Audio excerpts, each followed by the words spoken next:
All right, y'all. So I want to leave you guys with like a little quote of the day, or a little inspiration, a little motivation. As I always do. Uh, if you struggling with a situation, right? If you got a situation that you've been facing, this comes from Lamentations, the book of Lamentations, chapter 3. I'm gonna paraphrase. The prophet says that that God blocked him in on every side, right? Just I just want to stay right there. There's a lot, but I just want to stay right there. God has blocked him in on every side. In other words, everything he's doing to change the situation, it won't change. God has locked him in on every side. Uh, what? How does that look in each individual's life? Is unique to that individual, but the takeaway is this: in principle, whatever, if you're wrestling with some situation in your life, but for years you can't change that situation, for months, for weeks, whatever, if there's a problem in your life that just seems incurable, no matter what you try, you just can't get it fixed or resolved. That's what Lamentations means right there. God has blocked me on every side, right? It says, like a lion or like a bear, he pounces on me, right? So what that means, though, is that whatever you're facing, right? I find great comfort in this. I know it sounds a little morbid, but there's comfort, because it means this: whatever you're trying to change and you can't change in your life, stop trying to change it. Now, it's going to sound counterintuitive, right? We're taught to go out and conquer the world, go out and make, if you can't find an opportunity, make one. If there's not a door, if the door won't open, pick the lock, kick it down, whatever. We got all these entrepreneurial, business-minded quotes that we all live by, and that's a fantastic thing. But here's what we need to understand: if God says no, there's nothing, no motivational speaker can encourage, inspire. There's nothing you can do other than this. And this itself is an art. This itself, because you got to remember, folks, it's not just about acquiring things. It's not just about monetary things, monetary gains, materialistic stuff. A lot of currency that we're missing is also something called human currency, human capital, which is you growing, which is your growth. Your evolution is a currency, because now the lessons that you're learning from life makes you a better human being, a more evolved human being, a more sophisticated human being. And when you become more evolved, more sophisticated, more wise, you can teach that to your loved ones, your kids, those close to you, right? So there's also human capital. Just like how you leave an inheritance, a real estate for your family, a legacy in terms of material, you can pass on the same way you transfer funds to a loved one. You can transfer wisdom.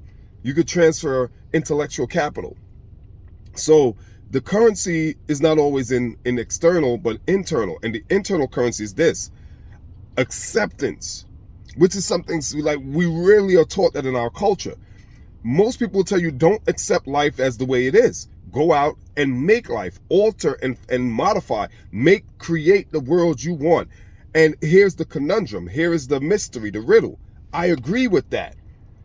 But I also agree with the opposite of that, which is acceptance. Why? Because it's a conundrum. It's a riddle, right? It's a mystic. It's mystique. It's the great mystery. It sounds, counterintuitive. It sounds contradictory, but it's not. It's actually harmonious.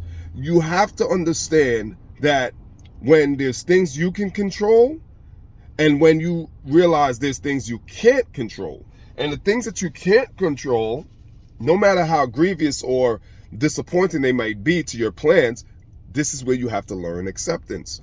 You have to accept failure. Nobody wants to. You have to accept failure. You have to go from success. I once heard someone say success is going from failure to failure to failure without losing enthusiasm. That's success. To be able to go through failure to failure to failure, moving from failure to failure without a loss of any enthusiasm. You don't lose no drive, no ambition, none of your gumption, none of your fuel, none of your energy. You still remain enthusiastic from failure to failure, and that is success. So acceptance is what this whole video is about. Learning to accept life as it happens exactly. Because here's why. Everything that is happening exactly as it should happen. Someone dies, it happens as it should happen. Someone lost their job, it happens exactly as it should happen. Someone got divorced, someone went through a divorce, it happens. Someone's going through a financial bankrupt. Everything happens exactly as it should happen. No matter how grim, no matter how depressing. You know, I was talking with someone the other day, and they're like, so slavery, you're telling me God ordered slavery? Absolutely. They don't like when I say that. They get mad at me. I'm like, oh, so you're telling me God allowed the Europeans and the white people to enslave me as a black man? Absolutely. They don't like that. A lot of people don't like that. They get mad at me. But everything happens Listen, folks, there's your will, individual will, and then there's nature's will, the universe will, God's will.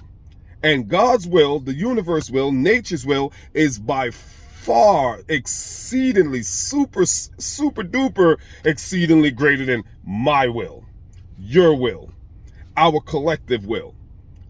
So the moral of this whole thing is this: learn to be in agreement with nature.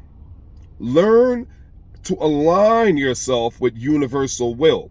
Learn to accept your lot in life, no matter what it may be, and be happy with it. Till next time, peace.